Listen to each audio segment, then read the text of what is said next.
بسم اللہ الرحمن الرحیم۔ سورہ بقرہ کا رکوع نمبر 23 اور دوسرے پارے کا رکوع نمبر 7 چل رہا تھا پچھلے ایپیسوڈ میں۔ اس کا لفظی ترجمہ چل رہا تھا اس رکوع کا، اور ہم یہاں تک پہنچے تھے کُلُوا واشربوا حتی یتبین لکم الخیط الابیض من الخیط الاسود من الفجر۔ اس آیت کا لفظی ترجمہ چل رہا تھا۔ آیت تو شروع ہو رہی ہے احل لکم لیلۃ الصیام سے، تو آیت آدھی ہو چکی تھی، آدھی آیت رہتی ہے۔ میں اس کا اب لفظی ترجمہ کرتا ہوں، پھر انشاءاللہ اس رکوع کی ہم تفسیر بیان کریں گے۔ فرمایا وَکُلُوا، اور کھاؤ، وَاشْرَبُوا، اور پیو، یعنی رمضان میں، حتیٰ، یہاں تک کہ یتبین،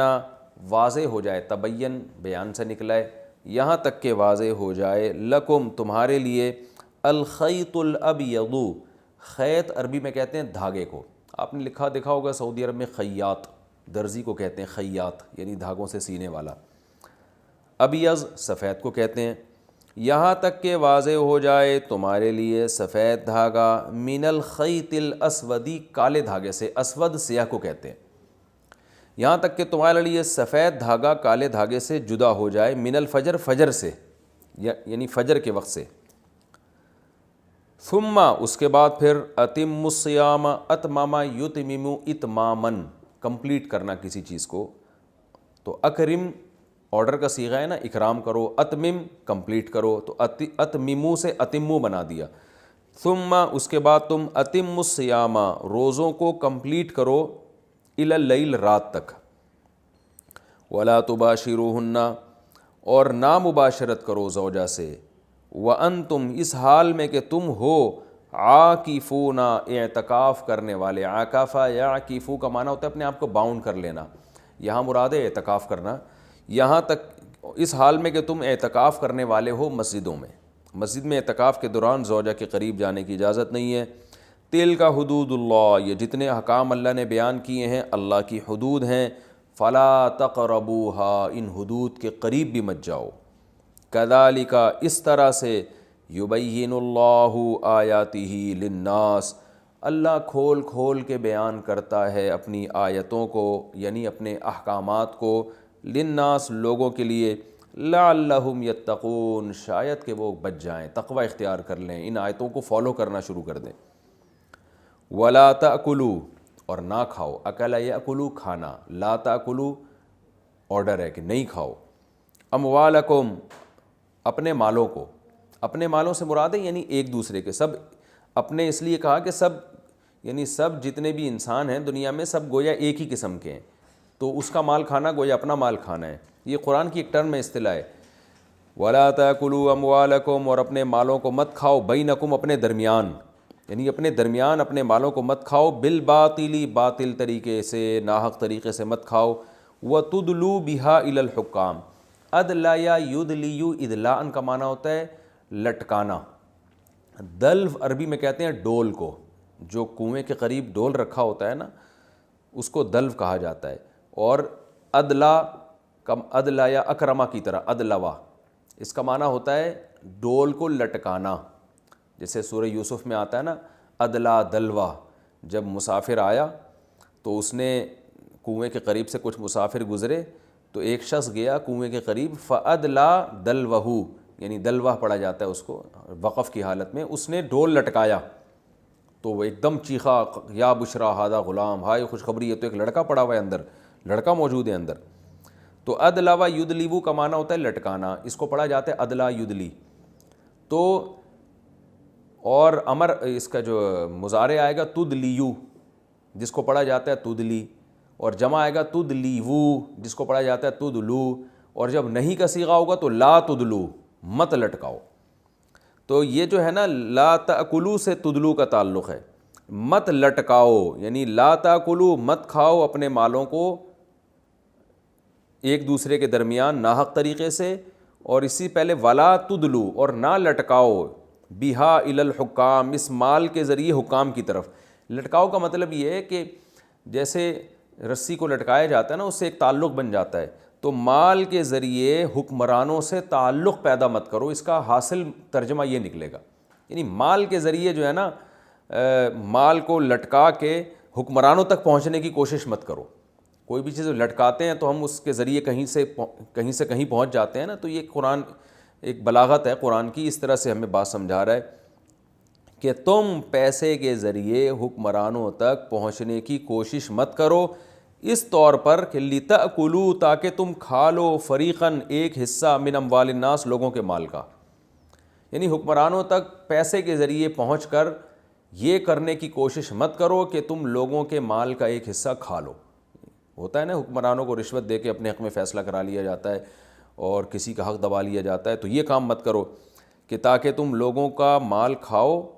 بالاسمی, گناہ کے ساتھ, وانتم تعلمون, جبکہ تمہیں پتہ بھی ہے کہ یہ غلط ہے, ناجائز ہے. اب میں اس آیت کا لفظی ترجمہ دوبارہ کر دیتا ہوں, یہ تھوڑی سی مشکل ہے, یعنی سمجھنے میں ہو سکتا ہے مجھے سمجھانے میں مشکل ہو رہی ہے, تو میں دوبارہ آسان ترجمہ کر دیتا ہوں. اللہ نے فرمایا وَلَا تَأْكُلُوا أَمْوَالَكُمْ بَيْنَكُمْ بِالْبَاطِلِ, اپنے مالوں کو ایک دوسرے کے درمیان ناحق طریقے سے مت کھاؤ, اور مال کے ذریعے حکمرانوں سے تعلق پیدا مت کرو اس نیت سے کہ تم لوگوں کا مال گناہ کے ذریعے کھانا شروع کر دو. یعنی گناہ کا مطلب ناحق طریقے سے لوگوں کا مال کا ایک حصہ تم کھانا شروع کر دو, حالانکہ تمہیں پتہ بھی ہے کہ یہ سب کیا ہے, غلط ہے, ناجائز ہے. یہ تو ہو گیا اس رکوع کا لفظی ترجمہ. اب انشاءاللہ ہم اس کی تفسیر کی طرف چلتے ہیں. قرآن مجید میں اب تک قصاص کا حکم بیان ہوا, احکام, سورہ بقرہ میں احکام بہت زیادہ ہیں. تو اللہ تعالیٰ عبادات سے متعلق نماز, روزے کا حکم, نماز اور زکوٰۃ کا حکم تو کئی دفعہ آ چکا ہے, روزے کا حکم یہاں بیان کیا جا رہا ہے. یا ایھا الذین آمنوا, اے ایمان والو, تم پر روزے فرض کیے گئے ہیں, بالکل اسی طرح جیسے تم سے پہلے لوگوں پر بھی روزے فرض کیے گئے تھے, تاکہ تمہارے اندر تقوی پیدا ہو جائے. اس آیت میں اللہ تعالیٰ نے ایک حکم بیان کیا, اور اس حکم کی ترغیب کے لیے دو چیزیں بیان کی جن سے ہمیں موٹیویشن ملتی ہے. حکم تو صاف صاف بیان کر دیا تم پر روزے فرض ہیں, اور موٹیویشن کے لیے دو باتیں بیان کی کہ تم سے پہلی امتوں میں بھی فرض تھے. کیونکہ دیکھیں جو کام نیا ہوتا ہے نا, جو پہلے کسی نے نہ کیا ہو, تو انسان اس کو مشکل سمجھتا ہے. آپ پہلی دفعہ کسی کو حکم دے رہے ہو اس پہاڑی پہ چڑھو, وہ کہے گا مجھ سے پہلے بھی کوئی چڑھا ہے, نہیں کوئی نہیں چڑھا, تو آدمی 100 دفعہ ڈرتا ہے, یار پتہ نہیں کیا ہو جائے گا. لیکن جب بتایا جائے کہ یار 20 لوگ تم سے پہلے اس پہاڑی کو عبور کر چکے ہیں, انسان کو حوصلہ ملتا ہے. تو اللہ نے ایک حوصلے کے لیے ایک چیز یہ بیان کی کہ یہ کوئی نیا حکم نہیں ہے, ہمیشہ سے دنیا میں لوگ رکھتے چلے آئے ہیں, مرو گے نہیں انشاءاللہ, کچھ نہیں ہوگا. جو ہے نا کہ لوگ یہ ڈرنا شروع کرتے ہیں پتہ نہیں کیا ہو جائے گا, مر جائیں گے, حکم کو فالو اتنا مشکل نہ ہو کہ روزے توڑنے پڑیں ہمیں درمیان میں. فرمایا ایسا کچھ نہیں ہے. دوسرا موٹیویشن کی جو چیز اللہ نے بیان کی, لعلکم تتقون, تمہارے اندر تقوی پیدا ہوگا, قوت برداشت پیدا ہوگی. انسان کو دنیا میں سب سے زیادہ محبوب یہی چیز ہے, بھوک کے وقت کھانا, پیاس کے وقت پینا. تو یہ دو چیزیں جب انسان چھوڑتا ہے تو اس میں قوت برداشت پیدا ہوتی ہے. آج دیکھیں نا جگالی کی طرح ہر وقت کچھ نہ کچھ جیسے بکریاں جگالی کرتی ہیں نا, تو لوگوں کا منہ ہر وقت چل رہا ہوتا ہے, کچھ نہ کچھ کھا رہے ہوتے ہیں, گھر میں بھی کچھ نہ کچھ رکھا ہوتا ہے ہر وقت. فریج کھول کے دیکھیں تو چیزیں نکل کے گرنا شروع ہو جاتی ہیں, اور کچن تو بھرا ہی رہتا ہے ہر وقت. آفس میں جائیں گے وہاں بھی چائے میں ڈبو کے کھا رہے ہیں بسکٹ, ہر وقت منہ چلتا ہی رہتا ہے. تو خواہشات کی تکمیل سے انسان کامل نہیں ہوتا, خواہشات پہ کنٹرول کرنے سے انسان کے اندر ملکہ پیدا ہوتا ہے. تو باقی جتنی بھی گناہوں سے بچیں گے آپ, کیونکہ خواہشات کے خلاف چلنا پڑتا ہے نا, تو خواہشات پہ کنٹرول کرنے کی طاقت, اس کو کہتے ہیں تقوی. تو اللہ فرماتے ہیں تمہارے اندر اس سے تقوی پیدا ہوگا. تو یہ دو چیزیں ہو گئی موٹیویشن کے لیے. تیسری چیز بھی اللہ نے اگلی آیت میں بیان کی, ایام معدودات, گنے چنے دن ہیں, تھوڑے سے دن ہیں, 30 دن 29 دن گزر جائیں گے. تو اتنے یہ نہیں کہ پورے سال ہی رکھتے رہو, تو گنے چنے دن. جیسے ہوتا ہے نا کوئی کسی کو آپ ہوم ورک دیں, وہ بچوں کو جیسے ہوم ورک دیا جاتا ہے تو وہ کہتے ہیں بہت زیادہ ہے, تو کیا ٹیچرز یا گھر میں والدین کیا کہتے ہیں, بیٹا یہاں سے یہاں تک تمہیں یہ صفحہ کاپی کرنا ہے, اس میں کیا اتنا ٹائم تھوڑی لگے گا, تو یہ بس کر لو جلدی سے. تو اللہ تعالیٰ بھی ہمیں ترغیب دیتے ہیں, ایام معدودات, بہت تھوڑے سے گنے چنے دن ہے بھائی, کسی کو کبھی 30 کا ہوگا, کبھی 29 کا ہوگا, کوئی اتنی ٹینشن لینے والی بات نہیں ہے. اللہ میاں دیکھو کیسے غفور رحیم ہے, تسلیاں بھی دیتے ہیں اپنے بندوں کو. ایسے جلات کی طرح نہیں ہے کہ بس ایک جیسے ظالم بادشاہ ہوتا ہے نا, وہ کہتے ہیں آرڈر از آرڈر, بس میں نے آرڈر دے دیا, اب جو مرضی کرتے رہو, مجھے بس حکم چاہیے, اب تمہاری ہیڈیک ہے, کرو نہ کرو. لیکن اللہ جب آرڈر دیتے ہیں تو اس کی حکمتیں مصلحتیں، کیونکہ وہ غفور الرحیم ہے، وہ چاہتا ہے کہ میرے وہ جو ہے نا وہ یہ نہیں چاہتا کہ میرے بندے حکم عدولی کر کر کے جہنم میں جائیں، وہ بچانا چاہتا ہے، اس لیے اللہ ترغیبات بھی دیتے ہیں۔ فرمایا فمن کان منکم مریضا او علی سفر، تم میں کوئی مریض ہے یا سفر میں ہے تو بعد میں گنتی پوری کر لے بھائی، مرض میں اور سفر میں روزہ چھوڑنے کی اجازت ہے۔ وعلی الذین یطیقونہ، فرمایا ایک اور بات ہے، جو لوگ روزے کی طاقت رکھتے ہیں، فدیۃ طعام مسکین، ان پر لازم ہے کہ وہ فدیہ دے دیں ایک مسکین کا کھانا، یعنی وہ یہ بھی کر سکتے ہیں۔ پہلے جب رمضان کے روزے ابتدا میں فرض ہوئے تو یہ آپشن تھا آپ کے پاس کہ رمضان کے روزے کی جس میں طاقت ہوگی تو وہ فدیہ دینے کی بھی اس کو اجازت تھی، یعنی ایک مسکین کو کھانا کھلا دے تو روزے کا نعم البدل تھا وہ، تو یہ دونوں آپشن تھے، بعد میں اس کو منسوخ کیا گیا حکم کو، اور پھر حکم دیا گیا پر روزے ہی رکھنے ہیں آپ نے۔ تو یہ طاقت کا مطلب ہے کہ جس میں روزے کی طاقت نہیں ہے تو اس کو فدیہ بھی اس پر واجب نہیں تھا، فدیہ صرف اسی پر واجب تھا جو روزہ رکھ سکتا ہے، جس سے روزہ معاف تھا اس سے فدیہ بھی معاف تھا۔ تو شروع میں یہ حکم تھا کہ جو روزہ رکھنے کی طاقت رکھتے ہیں وہ ایک مسکین کے کھانے کا، اور کھانے سے مراد ہے، حدیث سے پتہ چلتا ہے 2 ٹائم کا کھانا، کسی بھی غریب کو 2 ٹائم کا کھانا اگر کھلا دیا جائے تو یہ روزے کا نعم البدل تھا، اور یہ اجازت ان لوگوں کو بھی تھی جو روزہ رکھ سکتے ہیں۔ بعد میں یہ حکم منسوخ کر دیا گیا اگلی آیت میں کہ جو رمضان کا مہینہ پائے گا اس کو روزہ رکھنا پڑے گا۔ ہاں، جو رکھ ہی نہیں سکتا روزے پوری زندگی، اس کا یہ حکم ابھی بھی باقی ہے کہ وہ 2 ٹائم کا کسی غریب کو کھانا کھلا دے۔ تو میں اس کی تفصیل بعد میں انشاءاللہ اور بیان کروں گا، علمی نکات جب میں بیان کروں گا تو اس میں اس مسئلے کو اور میں ڈیٹیل سے بیان کروں گا۔ تو اللہ تعالیٰ فرماتے ہیں طعام، قرآن میں یاد رکھیں طعام مسکین کا جہاں بھی لفظ آتا ہے نا تو ایک دن کا کھانا مراد ہوتا ہے، یعنی مسکین کا کھانے سے مراد ہے کہ ایک دن مسکین کے کھانے کی حاجت پوری کرے۔ اور اسلام میں جو کھانا کا اصل تصور ہے 2 ٹائم ہے، تو 2 ٹائم کسی نے کھانا کھا لیا تو اس کا مطلب اس دن اس کا پیٹ بھر گیا۔ یہ 3 ٹائم جو ہم کھاتے ہیں نا ناشتے والا، یہ بعد میں، یہ تو 100 سال پہلے بلکہ 50-60 سال پہلے مسلمانوں میں اس کا رواج ہوا ہے۔ اس سے پہلے ہمارے باپ دادے بتاتے ہیں کوئی جانتا بھی نہیں تھا ناشتہ کیا ہوتا ہے۔ ناشتے کا لفظ عربی لغت میں ہے ہی نہیں، قدیم عربی میں، جدید عربی میں، قدیم میں ہے ہی نہیں۔ پھر بھی بہرحال ناشتہ کر لیا کریں، کوئی پابندی نہیں ہے، لیکن جو ہمیشہ سے کھانا مسلمان کھاتے آتے رہے ہیں اور جس کا قرآن و سنت میں بھی تذکرہ ملتا ہے، جو نبی کی سنت بھی ہے، وہ 2 ٹائم کا کھانا ہے۔ تو اسی وجہ سے غریب کو ایک دن اگر آپ نے کھانا کھلانا ہے تو اسلام کہتا ہے 2 ٹائم کا کھلا دو کافی ہے، وہ ایک دن کا کھانا سمجھا جائے گا۔ تو فدیۃ طعام مسکین، مسکین کا کھانا، قسم کے کفارے میں 10 مسکینوں کو کھانا کھلایا جاتا ہے تو وہ بھی 2 ٹائم کا، تو اس لیے کہ ناشتہ، ہاں اگر ناشتہ کرا دیا تو پھر شام کو کھانا کھلا دے تو وہ بھی 2 ٹائم کا کھانا سمجھا جائے گا۔ مزید تفصیل میں انشاءاللہ آگے علمی نکات جب بیان کروں گا اس رکوع میں تو اس میں بیان کروں گا اس مسئلے کی۔ فمن تطوع خیرا، اللہ فرماتے ہیں جو اپنی طرف سے اضافہ کرنا چاہے، یعنی ایک کے بجائے 10 مسکینوں کو کھلا دے تو فہو خیر لہ، یہ اس کے لیے بہتر ہے۔ وان تصوموا خیر لکم، لیکن تم روزہ رکھو یہ بہتر ہے۔ یعنی حکم دیا جا رہا ہے کہ رمضان میں تمہیں روزے کے بجائے فدیہ دینے کی بھی اجازت تو ہے، لیکن پھر بھی روزہ رکھنا اس وقت بھی بہتر ہی تھا۔ حکم یہی تھا کہ روزہ رکھو یہ بہتر ہے۔ ان کنتم تعلمون، اگر تم جانتے ہو، یعنی اگر تم سمجھ لو کہ روزے کا کتنا ثواب ہے تو تم روزے کو فوکس کرو گے۔ مسکین کا کھانا ویسے کھلا دیا کرو، روزے کے نعم البدل کے طور پہ نہ کھلایا کرو۔ لیکن یہ حکم منسوخ کیا اللہ تعالیٰ نے بعد میں، اور وہ کیا ہے؟ شہر رمضان الذی انزل فیہ القرآن، رمضان وہ مہینہ ہے جس میں قرآن نازل ہوا۔ اللہ رمضان کی فضیلت بیان کر رہے ہیں کیونکہ اسی میں روزے فرض ہیں۔ ہدی للناس، لوگوں کی ہدایت کے لیے، اور ہدایت کے دلائل کے ساتھ قرآن نازل ہوا ہے، اور حق اور باطل میں جدائی کرنے والا ہے۔ یعنی اتنی مبارک کتاب کے نزول کے لیے بھی ہم نے رمضان کے مہینے کی سلیکشن کی ہے، تو یہ یعنی یہ اس لیے بتایا جا رہا ہے کہ یہ مہینہ پہلے سے مبارک ہے، تو اس مبارک مہینے میں روزہ رکھنے کا حکم دیا جا رہا ہے۔ ہمیں اس میں ہمیں موٹیویشن ملتی ہے کہ اس میں تو روزے کا ثواب اور زیادہ بڑھ جائے گا۔ ایک تو ویسے ہی کہ فرض روزہ ہے اس لیے ثواب ملے گا، دوسرا ہے کہ مقدس مہینے میں اللہ نے اس روزے کو مشروع کیا ہے تو یہ اور زیادہ فضیلت کی بات ہے۔ فمن شہید منکم الشہر، پس جو شخص تم میں اس مہینے کو موجود پائے گا، فلیصم، اسے چاہیے کہ وہ روزہ رکھے۔ یہ لفظ تو چاہیے ہے لیکن یہ وجوب کے معنی میں، پوری امت کا اجماع ہے۔ بعض دفعہ آرڈر اسی انداز سے دیا جاتا ہے کہ آفیسر اپنے ماتحت کو آرڈر کر رہا ہوتا ہے آپ کو یہ چاہیے کہ آپ یہ کام کر لیں، تو یہ چاہیے کا مطلب یہ وہ شوڈ نہیں ہے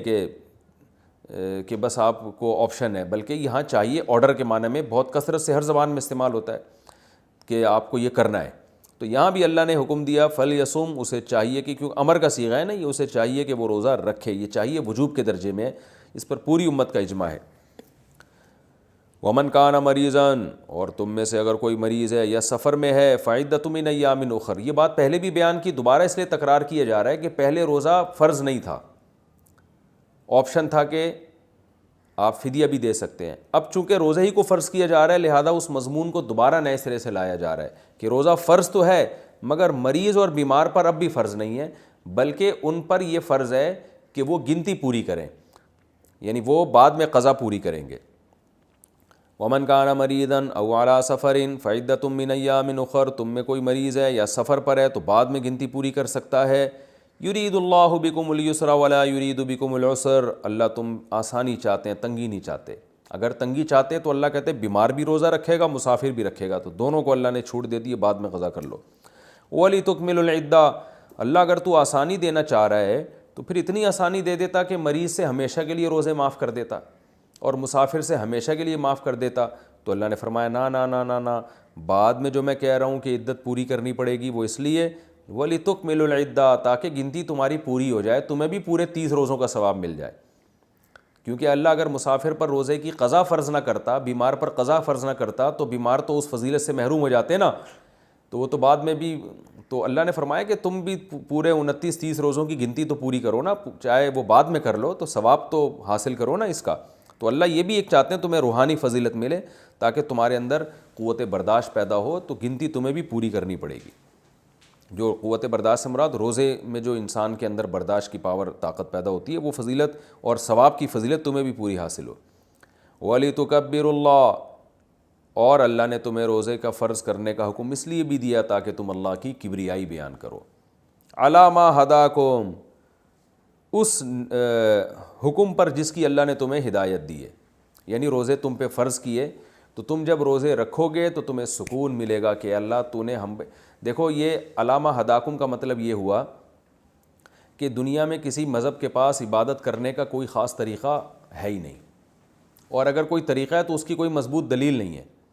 تو ہمیں اطمینان ہو گیا ان آیتوں کے نازل ہونے کے بعد کہ بھائی ہم جو رمضان کے روزے رکھتے ہیں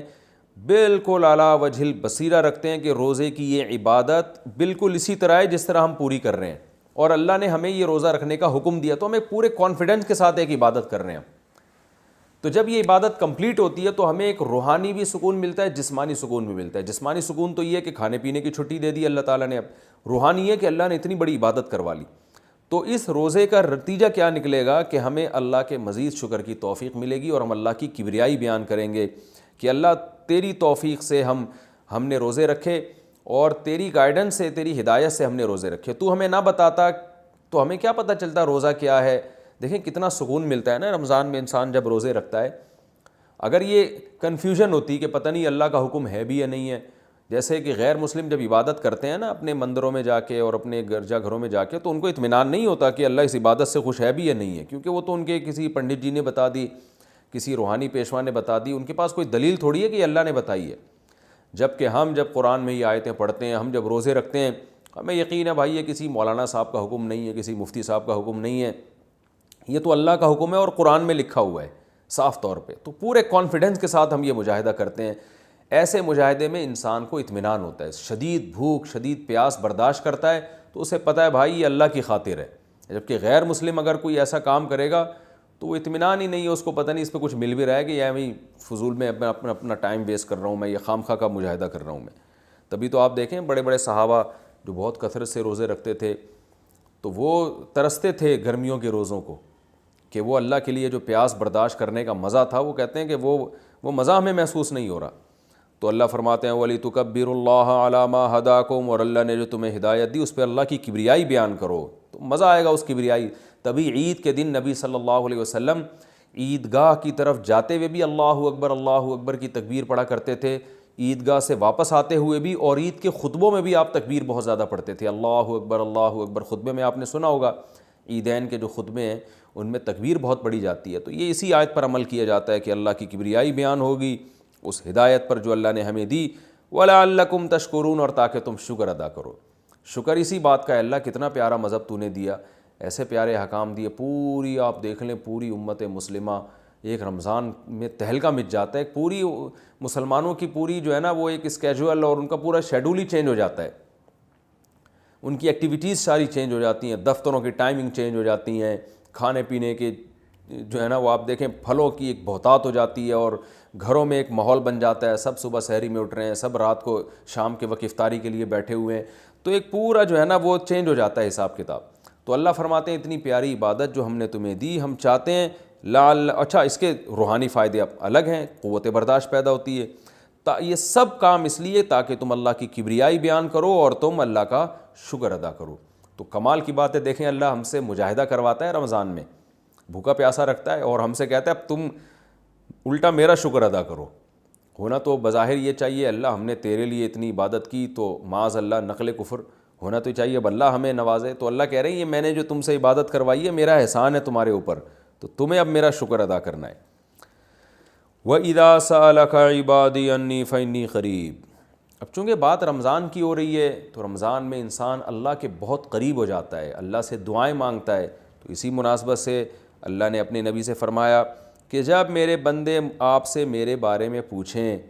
تو آپ ان کو بتا دیں انی قریب، میں تمہارے قریب ہوں، اجیب دعوت الداع، جب بھی کوئی داعی مجھے پکارتا، یہ اصل میں داعی تھا، یا کو حذف کر دیا، جب بھی کوئی پکارنے والا مجھے پکارتا ہے تو میں اس کی پکار کا جواب دیتا ہوں۔ تو رمضان میں اس لیے اس کا رمضان کی مناسبت سے کہ رمضان میں انسان کو دعاؤں کی توفیق زیادہ ملتی ہے، لیکن حکم یہ عام ہے جب بھی پکارو گے میں تمہاری پکار کو سنوں گا، فَلْيَسْتَجِیبُوا لِی، لہذا میری پکار پر بھی تم لبیک کہو، میں جو حکام کہہ رہا ہوں ان کو فالو کرو، وَلْيُؤْمِنُوا بِی، اور مجھ پر ایمان رکھو۔ ایمان رکھنے کا مطلب یہ ہے کہ ہم بسا اوقات اللہ کو پکارتے ہیں، ہمیں لگتا ہے ہماری دعا تو قبول ہو نہیں رہی، تو اللہ فرماتے ہیں مجھ پر تسلی رکھو، میں دعائیں سن کے قبول کر رہا ہوں۔ اب قبولیت کے طریقے مختلف ہیں، کسی کو اللہ وہی چیز دے دیتے ہیں، آپ اللہ سے مال و دولت مانگ رہے ہیں، اللہ یعنی رزق میں وسعت مانگ رہے ہیں تو اللہ رزق میں وسعت دے دیتا ہے۔ بعض دفعہ اللہ تعالیٰ رزق میں وسعت تو نہیں دیتا مگر مزید غربت سے بچا لیتا ہے آپ کو۔ بعض دفعہ یہ ہوتا ہے کہ اللہ کوئی آئی ہوئی آفت آپ سے ٹال دیتے ہیں۔ بعض دفعہ یہ ہوتا ہے کہ کچھ بھی نہیں تو آخرت میں ثواب دے دیتے ہیں۔ تو اب کس کے حق میں دعا کس طرح سے قبول ہوگی یہ اللہ پہ چھوڑ دیں۔ تو اس لیے اللہ فرماتے ہیں وَلْيُؤْمِنُوا بِی، ایمان مجھ پہ رکھو، لَعَلَّهُمْ يَرْشُدُونَ، تاکہ تم سیدھے راستے پہ چلنا شروع ہو جاؤ، کیونکہ یہ سارے کام کرو گے تو تم پھر تم صحیح راستے پہ چلنے والے کہلاؤ گے، ورنہ بہک جاؤ گے، بھٹک جاؤ گے۔ آگے ایک آیت جو ہے اس کا ایک شان نزول ہے۔ جب اسلام میں روزے فرض ہوئے تو حکم یہ تھا کہ افطاری کرنے کے بعد، جب آپ غروب آفتاب کے بعد افطاری کرتے ہیں نا، تو افطاری کرنے کے بعد جب تک آپ دوبارہ سو نہیں جاتے اس وقت تک آپ کو کھانے پینے کی اجازت ہے، اس وقت تک آپ کو کھانے پینے کی اجازت ہے۔ ایک بات، جیسے ہی آپ کی آنکھ لگ گئی دوبارہ اٹھے تو بس اب کھانا پینا آپ پر دوبارہ کیا ہو گیا؟ حرام ہو گیا، یعنی روزہ آپ کا شروع ہو گیا۔ ایک حکم تو یہ تھا۔ دوسرا یہ تھا کہ جیسے روزے کی حالت میں زوجہ سے ہم بستری کی اجازت نہیں تھی، اسی طرح رمضان کی راتوں میں بھی زوجہ کے قریب جانے کی اجازت نہیں تھی، اور اس پر کفارہ تھا کہ 60 روزے مسلسل رکھنے پڑیں گے آپ کو۔ تو بعض صحابہ سے یہ کوتاہی ہو گئی۔ ایک صحابی رسول اللہ صلی اللہ علیہ وسلم کے پاس ہے، بڑا دلچسپ واقعہ ہے، ان سے رمضان کی رات میں اپنی زوجہ سے ہم بستری ہو گئی، تو آپ صلی اللہ علیہ وسلم نے فرمایا کہ وجہ کیا تھی، کیسے ہوا تم سے، کیوں ہو گیا یہ؟ تو انہوں نے فرمایا یا رسول اللہ میری زوجہ کی پنڈلی میں نے دیکھی، اس پہ نظر پڑی، وہ انہوں نے کہیں اپنا پائنچہ اوپر کیا تو بس میں جو ہے وہ برداشت نہیں ہوا اور مجھ سے جمع ہو گیا۔ تو آپ صلی اللہ علیہ وسلم مسکرائے اور آپ نے فرمایا کہ 60 روزے رکھو۔ انہوں نے فرمایا یا رسول اللہ ایک روزہ نہیں، اتنا مشکل ہے ایک روزہ رکھنا، تو 60 کیسے رکھوں گا؟ آپ نے فرمایا جو ہے 60 مسکینوں کو کھانا کھلاؤ 2 ٹائم کا۔ انہوں نے عرض کیا یا رسول اللہ میں تو خود مسکین ہوں، میرے پاس تو کھلانے کے پیسے نہیں ہیں۔ تو اب اسلام میں اصل حکم تو یہ ہے کہ اگر روزے کی حالت میں آپ زوجہ سے ہم بستری کر لیں تو لگاتار 60 روزے رکھنے پڑتے ہیں۔ اس کی اگر استطاعت نہیں، یعنی آپ بوڑھے ہیں، بیمار ہیں، تو پھر آپ 60 مسکینوں کو 2 ٹائم کا کھانا کھلائیں گے۔ اس کی استطاعت نہیں ہے تو اب کچھ نہیں کرنا، اب یہ انتظار کرنا ہے کہ جب استطاعت پیدا ہو جائے تو 60 مسکینوں کو کھانا کھلانا ہے آپ نے، ورنہ بیٹھے رہیں آرام سے۔ لیکن نبی صلی اللہ علیہ وسلم نے ان کی دل جوئی کے لیے اور کہ چلو کچھ تو تھوڑی بہت ان کو سزا ملے، تو آپ صلی اللہ علیہ وسلم نے ان کو حکم دیا کہ اچھا چلو 60 مسکینوں کو کھلا بھی نہیں سکتے، غریب ہو، تو پھر ایسا کرو کہ صحابہ کو حکم دیا اچھا پھر انہوں نے فرمایا کہ آپ صلی اللہ علیہ وسلم نے فرمایا کہ ٹھیک ہے، صحابہ کو حکم دیا ان کے لیے کچھ چندہ کرو اور ان کو دو تاکہ یہ کسی غریب کو صدقہ کر دیں، کچھ تو تلافی ہو نا جو غلطی ان سے ہوئی ہے۔ تو صحابہ نے سب نے کچھ چندہ کیا اور ان صحابی کو پکڑایا کہ بھائی مدینہ میں کسی مسکین کو صدقہ کر دو۔ تو انہوں نے عرض کیا یا رسول اللہ مجھ سے زیادہ مسکین کو صدقہ کروں میں، یعنی سب سے بڑا مسکین تو میں ہی ہوں۔ تو آپ صلی اللہ علیہ وسلم ہنس پڑے اور آپ صلی اللہ علیہ وسلم فرمایا جاؤ کھاؤ، ٹھیک ہے نا، کھاؤ اور اپنے اہل و عیال کو کھلاؤ۔ تو یہ بڑا دل لگی کا معاملہ ہو گیا ان صحابی کے ساتھ۔ تو لیکن اللہ تعالیٰ نے حکم یہ نازل کیا کہ رمضان کی راتوں میں تمہارے لیے زوجہ کے قریب جانا جائز ہے، اس کی اجازت دے دی اللہ تعالیٰ نے، اور اس کی حکمت بھی بیان کی۔ علیم اللہ انکم کنتم تختانون انفسکم، اللہ جانتا ہے کہ تم اپنے ذات کے ساتھ خیانت کرو گے، یعنی خیانت ہی ہے نا، اللہ کے حکم کو توڑ دو گے۔ یہ حکم بہت مشکل ہے، اللہ کو پہلے سے پتہ ہے کہ تم نہیں اس کو فالو کر سکتے، لہذا ہم نے تمہیں چھوٹ دے دی ہے۔ تو یہ آیت یعنی اس سیاق و سباق میں نازل ہوئی۔ تو اللہ نے فرمایا احل لکم، حلال کر دیا گیا ہے تمہارے لیے رمضان کی راتوں میں، الرفث الی نسائکم، اپنی عورتوں کی طرف بے پردہ ہو کے جانا یا بے لباس ہونا، ہن لباس لکم، وہ عورتیں یعنی تمہاری بیویاں تمہارا لباس ہیں، وانتم لباس لہن، اور تم ان کا لباس ہو۔ اللہ نے میاں بیوی کو ایک دوسرے کا لباس قرار دیا، یہ ایک بڑی زبردست ایک پہچان ہے زوجین کی، میاں بیوی کی۔ لباس اس لیے کہ لباس کا کام ہوتا ہے آپ کے ان اعضاء کو چھپانا جو آپ کے لیے ضروری تو ہیں لیکن آپ دنیا کے سامنے اس کو دکھانا نہیں چاہتے، وہ آپ کی بے عزتی کا ذریعہ بنتے ہیں۔ تو اللہ تعالیٰ نے مرد میں بھی سیکشول ڈیزائرز رکھی ہیں، عورت میں بھی سیکشول ڈیزائرز رکھی ہیں، اور یہ ڈیزائرز انسان کی فطرت ہیں، لیکن فطرت کے باوجود کوئی بھی ان چیزوں کو نمایاں نہیں کرنا چاہتا۔ یعنی جیسے آپ نے جانور دیکھے ہوں گے، وہ کھلے عام اپنی اس خواہش کو پورا کر رہے ہوتے ہیں، تو مرد اور عورت میں اللہ نے یہ خواہش تو رکھی ہے، مگر وہ کوئی بھی یہ نہیں چاہتا شریف آدمی کہ میں اپنی اس خواہش کو اس طرح سے پورا کروں کہ لوگوں کو پتہ چل رہا ہو، اس میں انسان کی بے عزتی ہے، رسوا ہو جاتا ہے۔ تو اندرون خانہ ہی میاں بیوی ایک دوسرے کی اس خواہش کو پورا کرنے کا ذریعہ بنتے ہیں، اور وہ ایک دوسرے کے ایک ایسی خواہش کو جو ایک عیب سمجھی جاتی ہے دنیا کی نگاہوں میں، اس عیب کو اندرون خانہ پورا کر کے اس کے چھپا دیتے ہیں ان عیبوں کو۔ اگر وہ میاں بیوی ایک دوسرے کے لیے لباس نہ بنے اور ایک دوسرے کے اس عیب پہ پردہ نہ ڈالیں، یعنی ایک دوسرے کی خواہش کی تکمیل کا ذریعہ نہ بنے، تو اس بات کا امکان ہوتا ہے کہ یہ دونوں مرد بھی اور عورت بھی کسی اور طریقے سے اپنی خواہش پوری کر کے دنیا کے سامنے ذلیل اور رسوا ہو جائیں۔ ظاہر طوائف خانوں کا رخ کریں گے یا اور کسی طرح سے جو ہے نا زنا کی کوشش کریں گے، تو اس میں آخرت کی رسوائی بھی ہے اور بعض دفعہ دنیا کی رسوائی کا ذریعہ بھی بنتی ہے یہ چیز۔ تو میاں بیوی اندرون خانہ ہی بند کمرے میں ایک دوسرے کی اس خواہش کو پورا کر کے ایک دوسرے کی خواہش پہ پردہ ڈال دیتے ہیں، بالکل جیسے لباس آپ کے جو جسم کے پوشیدہ اعضاء ہیں ان کو چھپا دیتا ہے۔ تو دو کام کرتا ہے لباس، ایک تو یہ کہ آپ کے جسم کے جو پوشیدہ اعضاء ہیں ان کو چھپا بھی دے گا، اور دوسرا لباس زینت کا کام بھی کرتا ہے، جب آپ لباس پہن کے باہر نکلتے ہیں تو اور اچھے بھی لگتے ہیں۔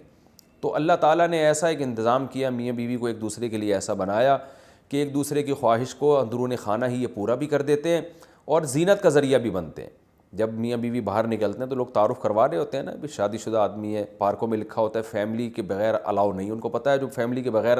ہوتا ہے وہ قابل عزت نہیں ہوتا، فیملی والا آدمی قابل عزت ہوتا ہے۔ تو وہ زینت کا ذریعہ بھی بنتے ہیں کہ بھائی شادی شدہ آدمی ہے، بال بچوں دار آدمی ہے، بال بچوں والا آدمی ہے، تو زینت اس لحاظ سے بھی کہ لوگوں کو اس سے خطرہ بھی کم ہوتا ہے، وہ ایسی اوباش لڑکوں جیسی حرکتیں بھی یعنی حرکتیں بھی نہیں کرتا، اور زنا سے بھی بچ جاتا ہے وہ، تو اس لحاظ سے بھی لوگوں کو اس سے خطرہ نہیں ہوتا۔ تو ہر لحاظ سے ایک دوسرے کی زینت کا ذریعہ بنتے ہیں اور ایک دوسرے کی عیبوں پہ پردہ ڈالنے کا ذریعہ بنتے ہیں۔ تو یہ ایک اللہ تعالیٰ نے پہچان کروائی ہے، اور اس میں اللہ نے عورت کا ذکر پہلے کیا، مرد کا بعد میں کیا، اس میں کیا حکمتیں ہیں، یہ ایک لمبا ٹاپک ہے، میں بیانات میں ذکر کر چکا ہوں، پھر تفسیر میں اس طرح کی باتیں ہوں گی تو بہت لمبی تفسیر ہو جائے گی۔ آگے اللہ نے فرمایا علیم اللہ انکم کنتم تختانون انفسکم، اللہ کو پتہ ہے تم اپنے نفس کے ساتھ خیانت کرو گے۔ خیانت کا مطلب جب اللہ کے حکم کو توڑو گے تو اپنے ساتھ ہی خیانت ہے نا یہ، تو اللہ کو پتہ ہے کہ تم اس حکم کو فالو نہیں کر سکتے، یعنی رمضان کی راتوں میں بھی ہم پابندی لگا دیں تو پورا مہینہ زوجہ سے دور رہنا تمہارے لیے بڑا مشکل ہو جائے گا، اس لیے اللہ نے حکم دے دیا فتاب علیکم، اللہ تم پر متوجہ ہوا، وعفا عنکم، اور جو کوتاہی تم میں سے ہو چکی ہے، ان صحابی سے کوتاہی ہوئی تھی اللہ نے معاف کر دی، فالآن، پس اب تمہیں اجازت ہے، باشروہن، ان سے تم ہم بستری کر سکتے ہو، یعنی رمضان کی راتوں میں۔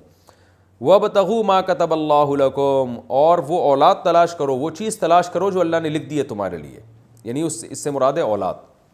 تو اب یعنی زوجہ کے قریب اس نیت سے جاؤ کہ تمہیں اولاد ملے۔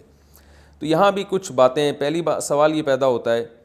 کہ جب اللہ نے اس حکم کو منسوخ ہی کرنا تھا، اللہ تعالیٰ نے رمضان کی راتوں میں زوجہ سے ہم بستری کی اجازت دینی ہی تھی، تو پھر پہلے پابندی کیوں لگائی جب منسوخ ہی کرنا تھا؟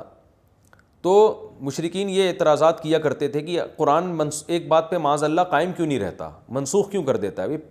اس کا مطلب ہے کہ یہ اللہ کا حکم نہیں ہے بلکہ یہ تو نبی نے اپنی طرف سے بنایا ہوا ہے، کیونکہ نبی جو ہے نا وہ حکم چینج کرتے رہتے ہیں۔ تو یاد رکھیں ایسا نہیں ہے، قرآن جب کسی حکم کو منسوخ کرتا ہے تو قرآن میں پہلے گزر چکا نا، ما ننسخ من آیت او ننسیھا ناتی بخیر منھا او مثلھا۔ بعض دفعہ حکمتیں ہوتی ہیں، اللہ کے علم میں تو یہ ہوتا ہے کہ میں نے اس حکم کو چینج کرنا ہے، لیکن اللہ تعالیٰ پہلے ایک حکم نازل کرتے ہیں یہ بتانے کے لیے کہ ہماری اصل منشا تو یہ تھی کہ یہ حکم نازل ہو، لیکن پریکٹیکلی کروایا گیا کہ تم کمزور ہو تو، اور کمزوری کی وجہ سے تم اس حکم کو فالو نہیں کر سکتے، تو اللہ کتنا غفور الرحیم ہے، اپنے اصل قانون کو چینج کر رہا ہے۔ تو اگر شروع ہی سے یہ حکم نازل ہوتا نا کہ رمضان کی رات میں زوجہ کے قریب جانے کی اجازت ہے، تو یہ جو اللہ کی ایک رحمت اپنے بندوں کے اوپر ہے، یہ رحمت نمایاں نہ ہوتی کہ اللہ اپنے بندوں، اللہ کی یعنی اللہ تعالیٰ نے بھی حکام میں لچک رکھی ہے، اور اپنے بندوں کے مزاج کی اور اپنے بندوں کے جو ہے وہ طبیعت کی اور ان کی طاقت اور قوت کو دیکھ کر اللہ نے حکام بنائے ہیں۔ اس کی مثال ایسے ہے جیسے 28ویں پارے میں آتا ہے کہ اللہ تعالیٰ نے صحابہ کرام کو حکم دیا تھا کہ جب نبی کے پاس جاؤ بات چیت کرنے کے لیے، آپ سے سرگوشی کرنے کے لیے، تو پہلے صدقہ کیا کرو،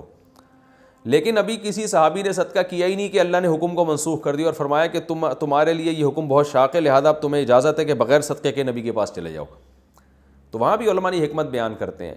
کہ اللہ تعالیٰ اگر شروع سے یہ حکم دے دیتا نا کہ بغیر صدقے کے چلے جاؤ، تو وہ جو اللہ تعالیٰ کی اپنے بندوں کے ساتھ ایک لطافت والا معاملہ ہے، رحمت والا معاملہ ہے، وہ ظاہر نہ ہوتا۔ تو یہاں بھی ایسا ہی ہے، اللہ نے فرمایا کہ ہمیں پتہ ہے کہ تم نہیں حکم کو فالو کر سکتے، ہم نے حکم تو دیا ہے، تم دیکھو پریکٹیکلی کروا دیا اللہ تعالیٰ نے کہ تم سے اس پر عمل نہیں ہو رہا، لہذا جاؤ، تمہیں اجازت دی جاتی ہے کہ تم زوجہ کے قریب رات کو جا سکتے ہو، کوئی حرج نہیں ہے اس میں، لیکن جانے سے تمہاری نیت کیا ہونی چاہیے؟ وَابْتَغُوا مَا كَتَبَ اللَّهُ لَكُمْ، جو اولاد اللہ نے تمہارے لیے لکھ دی ہے اس کو تلاش کرو۔ تلاش کا مطلب نیت کرو کہ شاید اللہ مجھے اس سے نیک صالح اولاد دے دے۔